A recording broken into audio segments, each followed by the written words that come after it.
Hi hello welcome to NVF family. Last వీడియోలో మనం AP drama association పైన registration కోసం రెండు తెలుగు రాష్ట్రాల్లో మనం ఒక 10 మెంబర్స్ని డిసైడ్ చేయడం జరిగింది. అయితే మన యొక్క ఉద్దేశం ఏంటి, మనం ఎలా దీన్ని ప్లాన్ ఆఫ్ యాక్షన్ చేయాలి, ఎలా చేయగలము అనేది ఈ వీడియోలో చెబుతాను. మొదటిగా మనము రెండు తెలుగు రాష్ట్రాల్లో 5 జోన్లుగా చేశాం. ఒకటి ఎన్విఎఫ్ అనకాపల్లి. ఎన్విఎఫ్ అనకాపల్లి అంటే అనకాపల్లి నుంచి శ్రీకాకుళం అటువైపు అంతా కూడా సరౌండింగ్ ఏముందో మొత్తం అనకాపల్లికి తీసుకుందాం ఫస్ట్గా. ఆ తర్వాత ఇంకా అవతల నుంచి పెరిగినప్పుడు దాన్ని పెంచుకుందాం జోన్స్ని.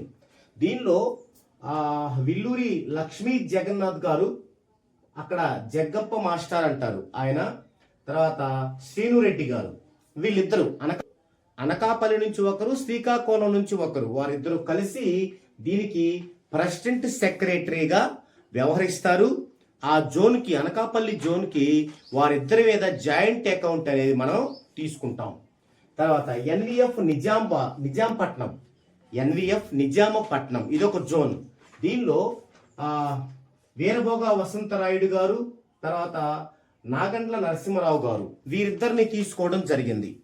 ఓకే, ఇక్కడ వీరిద్దరిని తీసుకొని మనము అక్కడ వాళ్ళ ప్రెసిడెంట్ సెక్రటరీలుగా ఉంచటం, ఆ తర్వాత వారిద్దరి పేరు మీద ఒక జాయింట్ అకౌంట్ తీయటం చేస్తాం అనమాట. నెక్స్ట్ ఎన్విఎఫ్ గుంటూరు. ఎన్విఎఫ్ గుంటూరు దీనిలో పతకమూరి అంకమరావు నాయుడు గారు, తర్వాత షేక్ సైదావలి గారు, వీరిద్దరిని తీసుకోవడం జరిగింది. వారిద్దరి మీద మనం జాయింట్ అకౌంట్ తీసి ఆ జోన్ని ఫామ్ చేస్తాం. తర్వాత ఎన్విఎఫ్ పల్నాడు. దీనిలో మాచివరం రాజేష్ గారు, కోట దివాకర్ గారు, వీరిద్దరి మీద మనం ఒక జాయింట్ అకౌంట్ తీసుకుంటాం. వారిద్దరు ప్రెసిడెంట్ సెక్రటరీగా తీసుకుంటాం. తర్వాత ఎన్విఎఫ్ తెలంగాణ. ఎంఎస్ రాజు గారు, నాగ యాదవ్ గారు, వీరిద్దరు తీసుకుంటే వీరిద్దరు కూడా తెలంగాణ వాస్తవ్యులే. వీరితో మనం ఒక జాయింట్ అకౌంట్ తీసి వీరొక జోన్. ఈ 5 జోన్లు మొదట మనం నిర్వహిస్తాం. ఇప్పుడు అనకాపల్లికి సంబంధించి అనకాపల్లి, శ్రీకాకుళం, వైజాగ్, విజయనగరం ఇవన్నీ కూడా వస్తాయి అట్లు సరౌండింగ్. తర్వాత నిజాంపట్నం సంబంధించి రేపల్లె, లంకెవాణి దిబ్బ, తర్వాత బాపట్ల అవన్నీ అటు వస్తాయి అనమాట. గుంటూరుకు సంబంధించి గుంటూరు, గుడివాడ, విజయవాడ ఇట్లా ఇవన్నీ అటు వచ్చేస్తాయి. తర్వాత పల్నాడుకు సంబంధించి పల్నాడు డిస్టిక్, తర్వాత వినుకొండ, ప్రకాశం డిస్టిక్, ఇవన్నీ కూడా దానిలోకి వస్తాయి. ఇక తెలంగాణకి సంబంధించి మనకి తెలంగాణలో మన పల్నాడుకి సరౌండింగ్ గా ఒక పరివాహక ప్రాంతంలో మాత్రమే ఆడుతుంటారు. దామరచెర్ల, మఠంపల్లి ఇట్లా ఆ ఊర్లు కొన్ని ఆడుతుంటారు. అవి తీసుకుందాం ప్రామాణికంగా. ఇది పరిస్థితి. ఈ విధంగా మనం ఈ 5 జోన్లో ఉన్నటువంటి 5 రెళ్ళు 10 మంది ప్లస్ నేను 11 మందితో మనం ఏపీ డ్రామా అసోసియేషన్ అనే గవర్నమెంట్ రిజిస్ట్రేషన్ చేసుకుంటాం.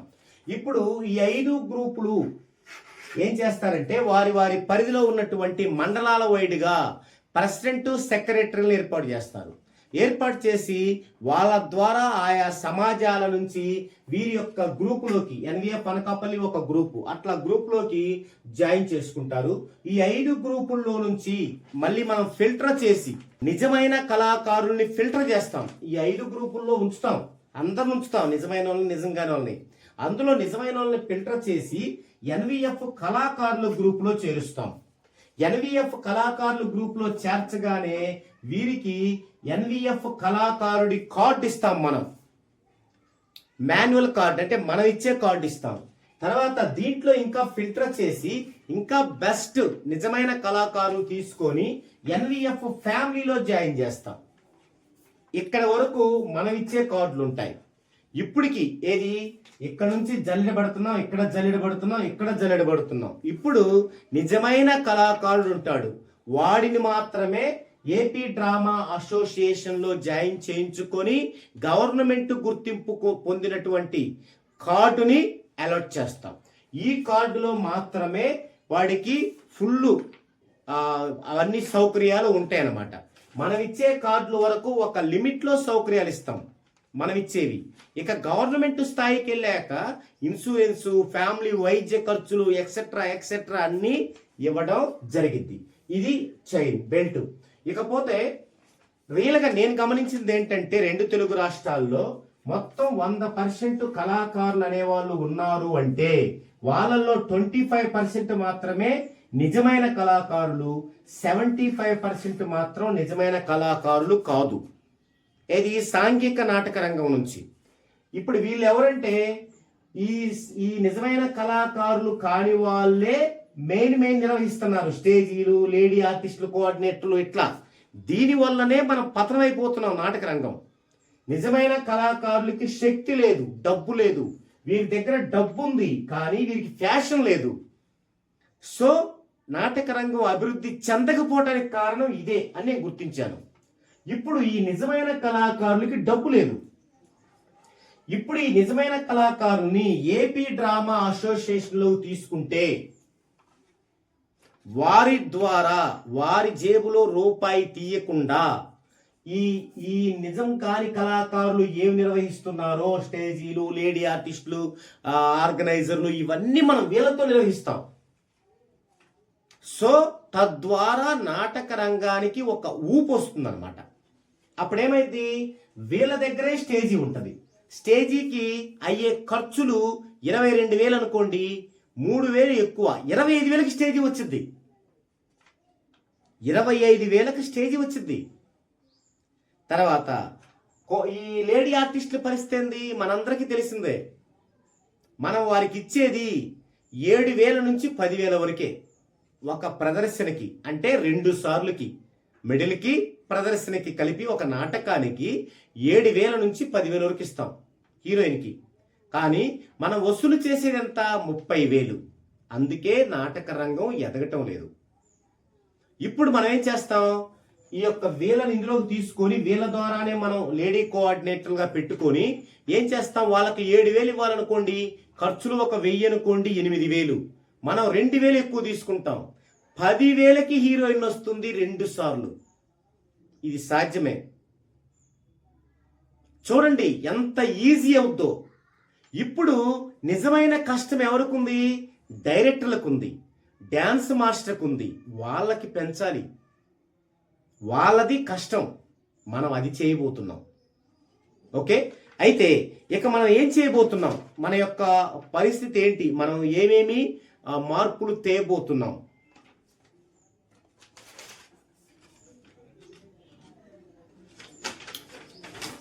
ఇది నా ఆలోచన.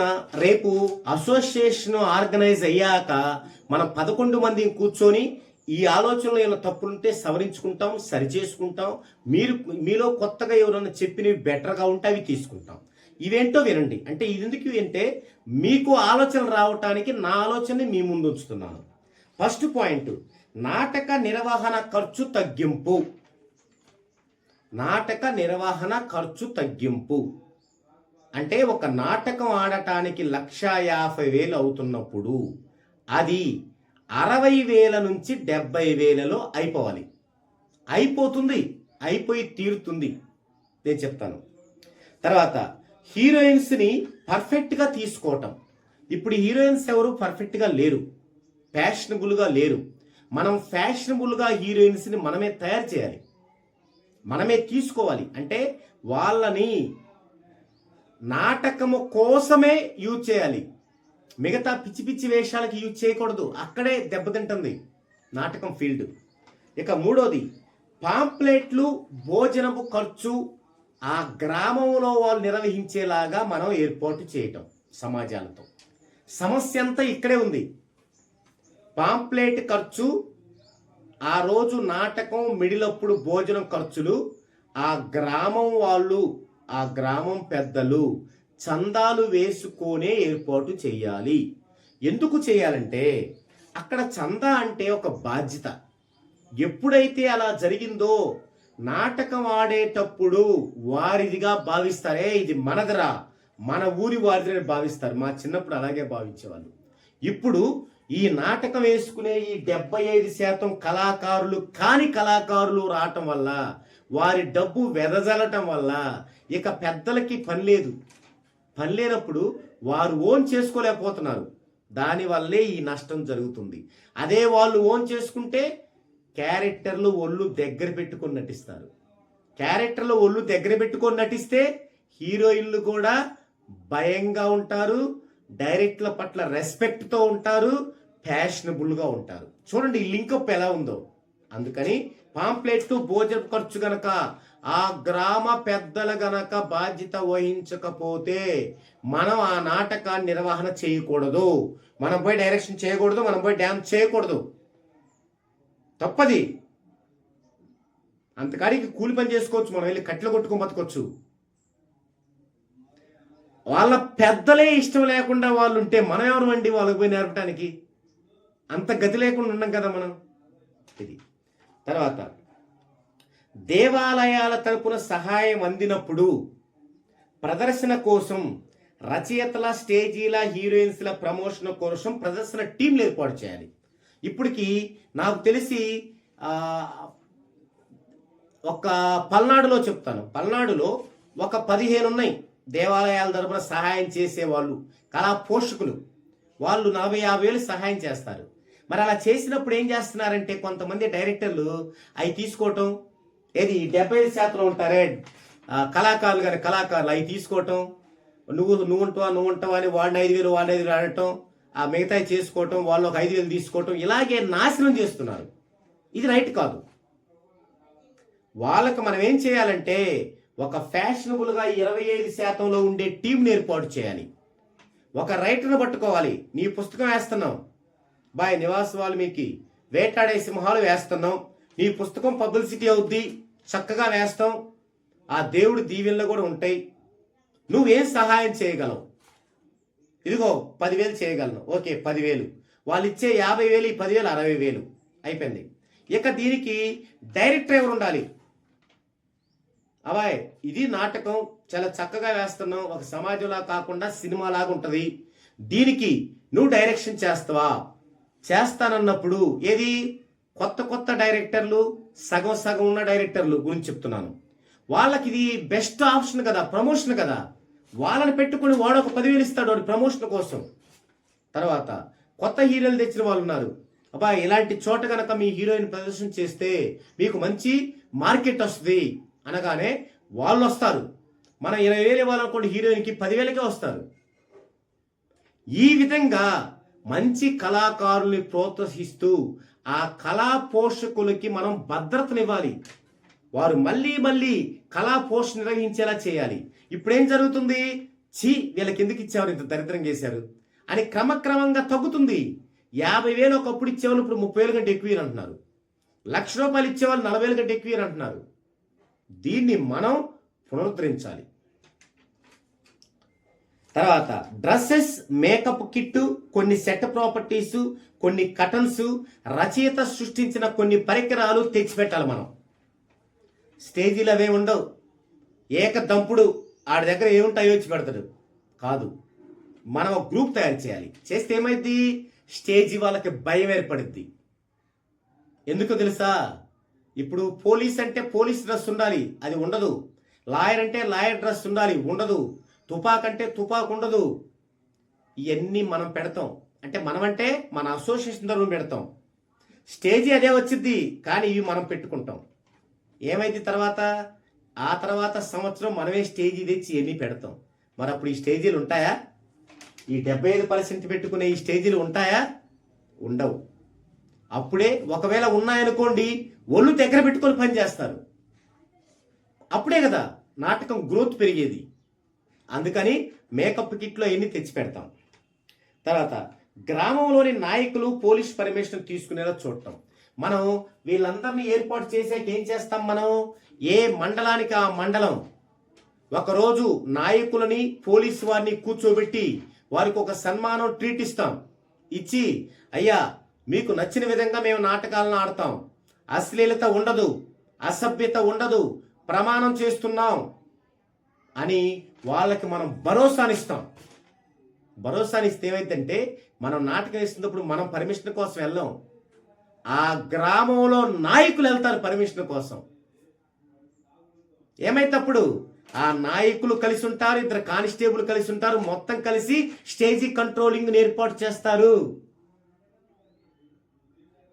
ఖర్చు లేదు ఇక్కడ. ఇది మనం చేపించాలి. తర్వాత ఎగ్జిక్యూటివ్ డైరెక్టర్స్ని తయారు చేయాలి. ఈ పదం మీరు కొత్తగా వినుండొచ్చు, సినిమాలో ఇది ఉంటుంది. ఎగ్జిక్యూటివ్ ప్రొడ్యూసర్ కూడా ఉంటారు. ఎగ్జిక్యూటివ్ డైరెక్టర్ అంటే ఏంటంటే డైరెక్షన్ని అమలు చేయటం. ఇప్పుడు ఏంటండి, ఒక డైరెక్టర్ డైరెక్షన్ చేసి ఆయనే ప్రాంప్టర్గా నేర్పి ఆయనే డైరెక్షన్ చేసి అంటే యాక్షన్ చూపించి మళ్ళీ స్టేజీ మీద ఒక శ్రామికుల్లాగా మొత్తం కష్టపడి తిరుగుతూ అటు వాళ్ళకి సెట్టింగ్ పెట్టమని చెప్తూ ఇటు అద్దెంచుకోమని చెప్తూ ఇంత ఉండకూడదండి. ఇంత ఉంటే క్రియేటివిటీ ఉండదు, క్రియేషన్ ఉండదు డైరెక్టర్కి. డైరెక్టర్ యాక్షన్ మాత్రమే చూపించాలి, యాక్షన్ నేర్పించాలి, మిగతాదంతా పేపర్ మీద రాయాలి. దాన్ని ఒకళ్ళు ఎగ్జిక్యూటివ్ చేయాలి, అతనే ఎగ్జిక్యూటివ్ డైరెక్టర్. అతని దగ్గర ఎవరెవరు ఉంటారు? అసిస్టెంట్ డైరెక్టర్స్ ఉంటారు, డ్యాన్స్ మాస్టర్స్ ఉంటారు, తర్వాత డైరెక్టర్స్ ఉంటారు, సైడ్ డాన్సర్లు ఉంటారు, ఆర్ట్ డైరెక్టర్లు ఉంటారు, స్టిల్ ఫోటోగ్రాఫర్లు ఉంటారు, వీడియోగ్రాఫిక్స్ ఉంటారు, స్టంట్ మాస్టర్ ఉంటారు, లేడీ సినీ ఆర్టిస్ట్ ఉంటారు, మేల్ సినీ ఆర్టిస్ట్ ఉంటారు. అప్పుడు ఏం చేస్తాడు అతను? డైరెక్టర్ చేసిన దాన్ని ఎగ్జిక్యూటివ్ చేస్తాడు. అసిస్టెంట్ డైరెక్టర్లు తీసుకుంటాడు, డబ్బులు ఇవ్వనవసరం వాళ్ళకి, పని నేర్చుకుంటారు, వాళ్ళే కదా నెక్స్ట్ డైరెక్టర్లు అయ్యేది, వాళ్ళతో చేయించుకుంటాడు. మనం వాళ్ళని తయారు చేయొచ్చు. తర్వాత డ్యాన్స్లో మనం అసిస్టెంట్ డ్యాన్స్ మాస్టర్లో మనకి డాన్సర్స్ ఉంటారు, అసిస్టెంట్ డ్యాన్స్ మాస్టర్లు డాన్సర్స్, వాళ్ళతో మనం గ్రూప్ సాంగ్ పెట్టిస్తాం. తద్వారా వాళ్ళు క్రమక్రమంగా వాళ్ళకి స్టేజీ ఫియర్ పోతుంది, ఎలా ఇదంతా ఆపరేట్ చేయాలో తెలుస్తుంది, వాళ్ళు ముందు ముందు డ్యాన్స్ మాస్టర్లు అవుతారు. ఇవన్నీ చేయకుండా 20 ఏళ్ళ నుంచి ఒక్కడే మా ఏరియాలో ఉంటారు పల్నాడులో, ఒక పాత్ర వేస్తాడు ఒకడు, మంచి టాలెంటెడే, ఇక 20 ఏళ్ళ నుంచి ఆ పాత్ర వేస్తాడు. ఇంకెందుకు? ఇంకోటి చేయాలి కదా, నీలాగా ఇంకొకటి తయారు చేయాలి కదా. సో అందుకే నాటక రంగం డౌన్ అయింది. ఇప్పుడు ఇదంతా మనం చేయబోతున్నాం. తర్వాత ఎడిటర్స్, డబ్బింగ్ ఆర్టిస్టులు, జూనియర్ ఆర్టిస్టులు, యూట్యూబర్స్ కూడా తీసుకుంటాం. ఎందుకు? మనం రిహర్సల్లో ఒక ఆర్టిస్ట్తో మొబైల్తో, ఇప్పుడు కెమెరా కంటే చాలా బెస్ట్గా ఉంది మొబైల్తో షూట్ చేసి ఈ ఎడిటర్లు ఎడిటింగ్ చేసి యూట్యూబ్లో పెడతారు, పబ్లిసిటీ. అలా పెట్టినందుకు ఎవరి నాటకంలో సీన్ పెడుతున్నారో ఆ నాటకం రాసిన రచయిత కొంత సపోర్ట్ ఇస్తాడు. దాన్ని ఎవరైతే డైరెక్షన్ చేస్తున్నారో అతను కొంత సపోర్ట్ ఇస్తుంది, ఎందుకంటే వాళ్ళే కదా పేరు తెచ్చుకునేది. ఇప్పుడు నేను చెప్పిన వీటికి ఎక్కడా కూడా రూపాయి ఖర్చు పెట్టము. ఈ 10 మంది ఎవరైతే ఉన్నారో మీ జేబులో నుంచి రూపాయి ఎప్పుడు ఖర్చు అవ్వదు. ప్లాన్ నేను ఇస్తాను, అమలు మీరు చేయండి. మీ సీనియారిటీ ఇంకా నా ప్లాన్కి మీరు సహకరించండి. ఇప్పుడు నేను చెప్పినవే కాకుండా ఇంకా ఏమైనా మార్పులుంటే చేద్దాం. మనకు రిజిస్ట్రేషన్ అయిపోయినాక మనం మీటింగ్స్ పెట్టుకుంటాం, కూర్చుందాం, మాట్లాడదాం, చేద్దాం. నేను ఈ యొక్క ప్యాషనబుల్గా పనిచేస్తాను. మీ అందరికీ నేను ఒక సేవకుల్లా పనిచేస్తాను. నా పేరు ఎక్కడ ఉండదు, నాకు ఏ పదవి ఉండదు. ఇప్పుడు మనకి వీళ్ళందరితో జాయింట్ అకౌంట్ తీస్తాం, 5 జాయింట్ అకౌంట్లు 5 జోనర్స్కి. ఇప్పుడు మనకి ఎవరైనా ఒక 100 రూపాయల సహాయం చేశారు, ఏపీ డ్రామా అసోసియేషన్కి ఒక 100 రూపాయలు ఫండ్ ఇచ్చాడు, దాన్ని 5 భాగాలు చేస్తాం. 5 20లు 100, ఈ అకౌంట్లో 20, ఈ అకౌంట్లో 20, ఈ అకౌంట్లో 20, ఇట్లా 5 అకౌంట్లో 5 20లు వేస్తాం. పబ్లిక్ ఇంకా ఎవరైతే ఆ ఫండ్ ఇచ్చారో వారికి సన్మానం చేస్తాం. ఆ సన్మానానికి ఒక 10 రూపాయలు ఖర్చు అయింది. ఈ 5గురు 2 రూపాయలు తీసి ఇవ్వాలి. ఈ అన్నిటికీ లెక్కలు ఉంటాయి, రికార్డ్స్ ఉంటాయి. ఎప్పటికప్పుడు మన ఏపీ డ్రామా అసోసియేషన్ సభ్యులకు తెలియజేస్తాం, వీళ్ళకు కూడా తెలియజేస్తాం. ఎందుకంటే అది ఎంత సిస్టమేటిక్గా జరుగుతుందో తెలిస్తేనే కదా వీళ్ళందరూ ఫిల్టర్ అయ్యి ఇందులోకి వచ్చేది, ఇందులో ఫిల్టర్ అయ్యి ఇందులోకి వచ్చేది, ఇందులో ఫిల్టర్ అయ్యి ఇందులోకి వచ్చేది. ఇక ఇక్కడ దాకా ఫిల్టర్ బాగానే ఉంది, దీనిలోకి వచ్చేటప్పుడు మనం ఏం కండిషన్లు పెట్టాలి, ఏమేమి జాగ్రత్తలు చెప్పాలి, ఏవి మనం గట్టిగా అమలు చేయాలి, మనం 11 మంది ఆలోచించుకుందామండి. ఓకే, ఇది అండి ఈ వీడియోలో నేను మీకు చాలా వరకు చెప్పాను అనుకుంటున్నాను. ఇక మీరు ఏదైనా డౌట్స్ అడిగితే ఆ డౌట్స్ మీద మరలా కొంత వీడియో చేస్తాను. మీరు ఏదన్నా ఇది ఎట్లా అవుద్ది అని అడిగితే దాని మీద వీడియో చేస్తాను. సో ఇది మీ అందరికీ కూడా చాలా ధన్యవాదాలు. ఎవరైనా సరే ఇదంతా అర్థం చేసుకోండి. నేను చెప్పిందే శాసనం కాదు, నాది ఒక ఆలోచన. ఇది ఒకటి పాజిబుల్ అయిద్దా లేదా అనేది మీకు ఉంటుంది. ఓకే, పాజిబుల్ కాదు, మనకు వచ్చిన నష్టం ఏంది అంటే మీకు వచ్చిన నష్టం ఏంది? ఎవరి జేబులో రూపాయి తీయట్లేదు కదా. మీకు వచ్చిన నష్టం ఏముంది? పాజిబుల్ అయింది, ఇంకా బెస్ట్ కదా మనకి. ఓకే, నెక్స్ట్ ఇంకా మనం దీంట్లో ఏం చదువుకుంటాం 3వ వీడియోలు తెలియజేస్తాను. ఇది రెండో వీడియో. Thank you.